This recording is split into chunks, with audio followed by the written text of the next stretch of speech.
ప్రేక్షకులకి ఆ లలితాంబిక అమ్మవారి యొక్క అనుగ్రహం పరిపూర్ణంగా కలగాలని మనస్ఫూర్తిగా కోరుకుంటూ మనం ఈరోజు మార్చి మాసంలో 12 లగ్నాల వారికి ఎటువంటి ఫలితాలు జరగనున్నాయి. సరే, లగ్నం తెలియదు, రాశి నుంచి చూసుకోండి, no problem. But first priority మాత్రం లగ్నానికే ఇవ్వండి. మరియు అదేవిధంగా ఏ విషయాల్లో జాగ్రత్తగా ఉండాలి, ఎటువంటి పరిహార మార్గాలు చేసుకోవాలి అనేటువంటి విషయాలు చెప్తుంది నేనైనప్పటికీ కూడా చెప్పేసిన సాక్షాత్ లలిత అమ్మవారిగా భావిస్తూ అసలు గ్రహస్థితి ఏ విధంగా ఉంది అని చెప్పి చూసుకున్నట్లయితే మనకి మేషం నుంచి చూసుకుంటే వృషభ రాశిలో గురువు ఉన్నాడు, వక్రగతి పోయి. అదేవిధంగా మిథునంలో వక్రత్యాగం అయిపోయినటువంటి కుజుడు, కన్యారాశిలో కేతువు, కుంభరాశిలో రవిశనుల యొక్క గ్రహస్థితి ఉంది. అదేవిధంగా మీనంలో 3 గ్రహాలు రాహువు, శుక్రుడు, బుధుడు కలిసి ఉన్నారు. దీని తర్వాత 15వ తేదీ నుంచి రవి కూడా వచ్చి 4 గ్రహాలు కలిసి ఉంటాయి. 15వ తేదీ నుంచి కంటిన్యూస్గా ఈ యొక్క గ్రహస్థితిని అనుసరించి 12 లగ్నాలు, లగ్నం తెలియని రాశుల వారికి ఎలా ఉంటుందనేటువంటి విషయం ఇప్పుడు మనం తెలుసుకుందాం. సింహలగ్నము, సింహరాశి. సింహం వారికి మీ యొక్క లగ్నాధిపతి ప్రజెంట్ సప్తమంలో ఉన్నాడు, అంటే కుంభరాశిలో ఉన్నాడు.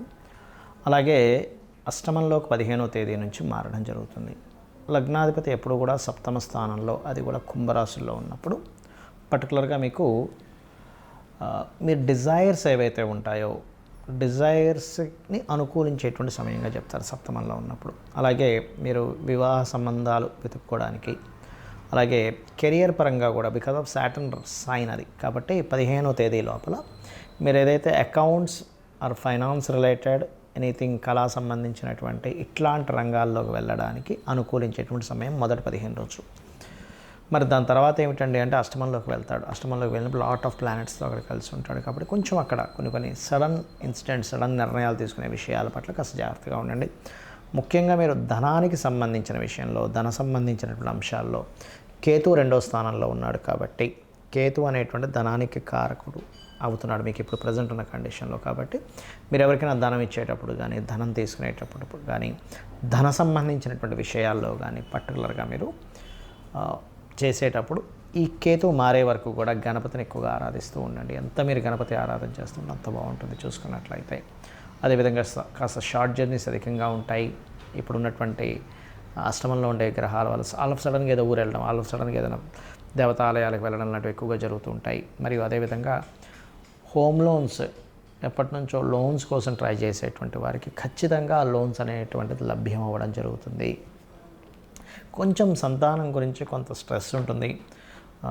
అదేవిధంగా గతంలో సిబ్లింగ్స్తో ఏవైతే చిన్న మిస్అండర్స్టాండింగ్స్ వచ్చాయో అవి క్లియర్ అవ్వడము, అదేవిధంగా పరిచయాలు, ఎక్కువ మంది పరిచయాలు ఏర్పడడం అనేటువంటిది కూడా చూపిస్తుంది. మరియు పూర్వీకుల ఆస్తుల స్థానంలో అధిక గ్రహాలు వచ్చి కూర్చున్నాయి. కాబట్టి కొన్ని రాజకీయాలు, పూర్వీకుల ఆస్తులకు సంబంధించిన విషయంలో మరలి దాని ఒక నలుగురు పంచుకునేటువంటి విషయాలు కొంతవరకు ముందుకు కదలడం విషయాలు బికాజ్ ఆఫ్ 4 గ్రహాలు వచ్చి అష్టమ స్థానంలో కూర్చుంటున్నాయి. కాబట్టి అదేవిధంగా ఏదైనా ప్రాపర్టీ తీసుకోవడం, గురువు 4వ స్థానాన్ని చూస్తున్నాడు. కాబట్టి ఖచ్చితంగా ఏదైనా ప్రాపర్టీ తీసుకోవడం, అది కూడా లోన్లో తీసుకోవడం అనేటువంటిది చాలా స్పష్టంగా గోచరిస్తుంది.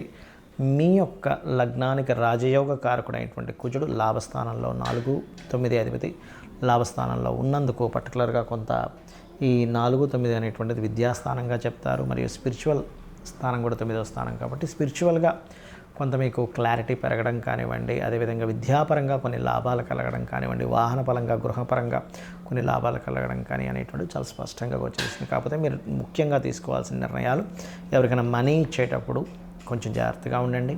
అదేవిధంగా వాహనాల మీద వెళ్ళేటప్పుడు స్పీడ్గా వెళ్ళకండి. ఇక మీరు చేయవలసినటువంటి దేవతారాధన, దత్తాత్రేయుడి యొక్క ఆరాధన ఎక్కువగా చేయండి. మరియు అదేవిధంగా చూసుకున్నట్లయితే స్పెసిఫిక్గా మీరు గోవులకి క్యారెట్స్, బెల్లము, గ్రాసము ఎక్కువగా తినిపించండి. అన్ని విధాలా మీకు బాగుంటుంది. ఈ మార్చి మాస ఫలితాలు అయిపోయిన తర్వాత మనకి నూతన సంవత్సరం రాబోతుంది, విశ్వవసు నామ సంవత్సరం. ఇప్పటి నుంచే చెప్తున్నాను, అసలు విశ్వవసు నామ సంవత్సరంలో అయినా మీరు కంప్లీట్గా సక్సెస్ అవ్వాలంటే ఎటువంటి జాగ్రత్తలు తీసుకుంటే ఎవరైనా సరే, అంటే ఏ లగ్నంలో పుట్టినా, ఎటువంటి నక్షత్రంలో పుట్టినా, ఎటువంటి గ్రహస్థితులు ఎలా ఉన్నా సరే, ఇప్పుడు నేను చెప్పబోయేది ఇంక మీకు ఫైనాన్షియల్గా, పేరు ప్రఖ్యాతుల పరంగా మీరు అనుకున్నటువంటి సంకల్పం ఏదైనా, మీ డిజైర్ ఏదన్నా సరే నెరవేరడానికి ఇప్పుడు నేను మీకు ఒక ఆస్ట్రాలజీలో ఉండేటువంటి ఒక సీక్రెట్ చెప్తున్నాను. అది కనుక పాటించగలిగితే అద్భుతంగా మీరు చేరుకోగలుగుతారు. ఒకటే గుర్తుపెట్టుకోండి, మనము ఎందుకు ఇంత ఇబ్బందులు పడుతున్నాము? ఆస్ట్రాలజీ మనకి ఏం చెప్తుందంటే వెరీ క్లియర్లీ మనం ఇప్పుడున్నటువంటి ప్రజెంట్ కండిషన్లో ఉండే నిర్ణయం ఒకటి, రాంగ్ డెసిషన్స్. ఓకే, అంటే రాంగ్ టైంలో మనం ఏదో ఎక్స్పెక్ట్ చేస్తూ ఉంటాం. సిచ్యువేషన్స్ ఒక దగ్గర ఒక రకంగా ఉన్నప్పుడు ఇంకోటి మనం ఆలోచిస్తూ ఉంటాం. అదొకటి మెయిన్. అది దానికి ఏంటి కారణం అంటే పంచమ స్థానము అంటారు, 5th లార్డ్. అదేవిధంగా రెండవది ఏంటంటే పూర్వజన్మల్లో మనం చేసిన కర్మ మనల్ని వెంటాడుతూ ఉంటుంది. ఇక్కడ చాలామందికి సందేహం ఏంటంటే మరి పూర్వజన్మ కర్మలో అలా ఉన్నప్పుడు అది ఇంకా మారదా, మరి అలా ఉన్నప్పుడు అలాగే నడిచిపోవాలి కదా అనుకుంటూ ఉంటారు. కానీ ఇక్కడ భగవంతుడు మనకి 2 ఇచ్చాడు విషయాలు. ఏమిటంటే ఒకటి, మనం పూర్వజన్మలో చేసినటువంటి కర్మ వల్ల మన జాతకం నడవడము, రెండవది మన ప్రయత్నం వల్ల కూడా కొంత ఆ స్కోప్ అనేటువంటిది, ఆ ఛాన్స్ అనేటువంటిది మనకి ఇచ్చాడు. దాన్ని ఫ్రీ వీల్ అంటారు. అంటే మనం ప్రయత్నం చేయడం వల్ల వచ్చే సక్సెస్. ప్రయత్న స్థానం అనేటువంటిది 3వ స్థానము, సక్సెస్ అనేటువంటిది 11th హౌస్. ఎవరైనా సరే నిత్యము గనక ఉదయము సాయంత్రము లలిత విష్ణు సహస్రనామాలు ఎవరైతే చేస్తారో వాళ్ళ ప్రయత్నం 100% సక్సెస్ అవుతుంది. అలా కాదండి నేను అంత నాకు సహస్రనామాలు నోటికి తిరగవు, ఇంకేదైనా సింపుల్గా చేసుకునేది ఉందా అంటే సింపుల్గా ఏం లేదు. ఓం నమో నారాయణాయ, ఓం శ్రీమాత్రే నమః, ఈ 2 చాంటింగ్ చేస్తూ ఉండండి. నాకు పూజ గదిలో అంతసేపు నేను స్పెండ్ చేయలేను, నా స్థితి వేరే ఉంది, విదేశాల్లో ఉంటాను, చాలా టైం దొరకడం కష్టం అనుకుంటే మనసులో మననం చేయండి కనీసం. ఓం నమో నారాయణాయ, ఓం శ్రీమాత్రే నమః. ఇంకా వీలుంది నాకు అంటే ఓం నమ శివాయ కూడా చేసుకుంటే అద్భుతమైన ఫలితాలు వస్తాయి దీనివల్ల. ఒకటి. ఇక రెండవది ఏంటంటే ఇక నేను చెప్పేది ఒకటే, కొత్త సంవత్సరంలోకి నెక్స్ట్ ఈ మార్చ్ ఫలితాల తర్వాత నెక్స్ట్ మార్చ్ ఎండింగ్ నుంచి మనకి ఎట్లాగో విశ్వవసునామ సంవత్సరం వస్తుంది. అడుగుపెట్టేటప్పుడు కొన్ని విషయాలు మైండ్లో బాగా పెట్టుకోండి. ఏలినాడు శని ఉంది, అర్ధాష్టమి శని ఉంది, అష్టమి శని ఉంది, అమ్మో నా లైఫ్ ఏదో అయిపోతుందేమో అనేటువంటి భయాల నుంచి ఫస్ట్ బయటికి రండి. శని అంటే ఏమిటంటే కర్మకారకుడు. మనం ఎటువంటి కర్మలు చేసామో ఆ కర్మలను ఇచ్చేవాడు ఎంతసేపు బ్యాడే ఇవ్వాలని రూల్ లేదు, గుర్తుపెట్టుకొని.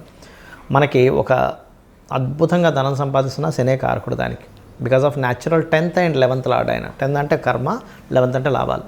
అంటే ఇచ్చేది కూడా ఆయనే, గుర్తుపెట్టుకోవాలి. ఫస్ట్ ఇక్కడ ఎంతసేపు ఏంటంటే శని అనేటువంటి పాయింట్ని మనం ఎంతసేపు నెగిటివ్ కోణంలోనే చూస్తూ ఉంటాం. ఎలా అంటే ఒక తండ్రి ఉన్నాడు, తండ్రిని పూర్తిగా అర్థమైన వ్యక్తి తండ్రి కోపాన్ని అర్థం చేసుకుంటాడు, తండ్రి బాధ్యతని అర్థం చేసుకుంటాడు. కానీ తండ్రి అర్థం కానివాడు తండ్రి కోపాన్ని మాత్రమే చూస్తాడు. తండ్రి ఎప్పుడు ఇలాగే హింసిస్తుంటాడు, తల్లి ఎప్పుడు ఏదో ఒకటి నువ్వు చదువురా అంటూ ఉంటుంది, ప్రతిదానికి అడ్డం పడుతుంది. ఇది మాత్రమే చూస్తాం. కానీ తల్లి అంత బాధ్యతగా ఉదయాన్ని నిద్రలేచి మనకి ఫుడ్ అనేటువంటిది చూసుకుంటుంది, లేనట్లయితే మన అవసరాలు చూసుకుంటుంది, మనం ఎప్పుడేంటనేది అన్ని జాగ్రత్తగా రక్షించుకుంటుంది. తండ్రి కూడా మన కోసం పనిచేస్తున్నాడు అనేది మనం మర్చిపోతాం. ఎంతసేపు ఆయన కోపడుతున్నాడు, నేను ఖాళీగా కనిపిస్తే ఏదో ఒకటి అంటున్నాడు అనేది చూస్తాం. అలాగే శని విషయంలో కూడా ఇదే రాంగ్ జరుగుతుంది అందరికీ కూడా. ఏంటంటే శని అనగా నమ్మో వెళ్ళినాడు శని, ఏం చేయాలి గజగజ ఉనికిపోవడం. ఇది కాదు. శని అనేటువంటిది కర్మకారక ప్లానెట్. నువ్వే కర్మ చేసావు. ప్రతి జీవుడికి పూర్వజన్మలో చేసినటువంటి కర్మ వల్లే ఈ జీవితం వస్తుంది. ఇక్కడ మ్యాటర్ ఏంటంటే అందరూ బాధపడడానికి కారణం మనం పాస్ట్ లైఫ్లో ఏం చేసాం, ఇక్కడ అసలు ఈ జన్మ ఎందుకు పుట్టామనే విషయం తెలియకపోవడమే మనం బాధపడుతూ ఉంటాం. నువ్వు ఒక డాక్టర్ అవ్వాలనుంది, నువ్వు కొంతమందికి డాక్టర్గా నువ్వు సేవ చేయాలనుంది, అప్పుడు నువ్వు డాక్టరే సేవ చేస్తుంటావు. లేదా ఒక ఇంజనీర్ అవ్వాలనుంది, లేకపోతే ఒక మంచి టిఫిన్ సెంటర్ పెట్టాలనుంది, లేనట్లయితే ఇంకోటి ఏదో అవ్వాలనుంది. మనం ఏం చేస్తున్నామంటే అసలు ఏం అవ్వాలనుంది, ఎందుకు పుట్టామనే విషయం మర్చిపోయి ఆ పుట్టిన విషయాన్ని, అది జరుగుతున్న అంశాన్ని ఎంజాయ్ చేయడం మానేసి అది అవ్వలేకపోయాను ఇది అయిపోయానని చెప్పి బాధపడుతూ ఉంటాం. కానీ యాక్చువల్గా నువ్వు పుట్టింది ఫలానాది అవ్వడానికి. ఒక ఆస్ట్రాలజర్గా ఎవరికైనా ఏదైనా ప్రాబ్లం ఉంటే వాళ్ళకి గైడ్ చేసి వాళ్ళ ప్రాబ్లమ్ని గ్రహపరంగా ఏం చేసుకోవాలనేది స్పష్టంగా వాళ్ళకి క్లియర్గా చెప్పడానికి ఒక ఆస్ట్రాలజర్ అవుతాడు.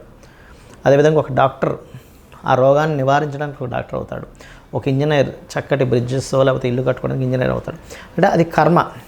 అయితే ఈ జన్మని మనం ఎంతసేపు ఈ యొక్క జన్మచక్రంలో తిరగడమే కాకుండా పర్టికులర్గా ప్రతి వ్యక్తి కూడా 3 విషయాలు ఖచ్చితంగా పాటించినట్లయితే ఈ జన్మచక్రం నుంచి కూడా బయటపడతాడు. ఏమిటది అంటే నిత్యం లలిత సూర్య ఉపాసన చేయడము, పెద్దల్ని సేవించడము, ఇంట్లో పితృదేవతలను సేవించడము, ఏదైనా ఆలయాలకు వెళ్ళి సేవ చేయడం. ఇవి చేస్తూ గోసేవ కనుక చేయగలిగితే, ముఖ్యంగా మీకు ఎటువంటి శని దోషాలు ఉన్నా, లేనట్లయితే ఎటువంటి కాలసర్ప దోషాలు ఉన్నా, లేకపోతే మీ గ్రహస్థితిలో ఎంత దారుణమైన స్థితి ఉన్నా, అంటే కొంతమంది అంటుంటారు ఏమండి నాకు అసలు రూపాయి పుట్టట్లేదు, చాలా ప్రాబ్లమాటిక్గా ఉన్నాను అని అనుకునే వారికి నేను చెప్పేది ఒకటే, ఏమిటంటే నిత్యము పూజ చేయండి, డైలీ మార్నింగ్ ఈవినింగ్.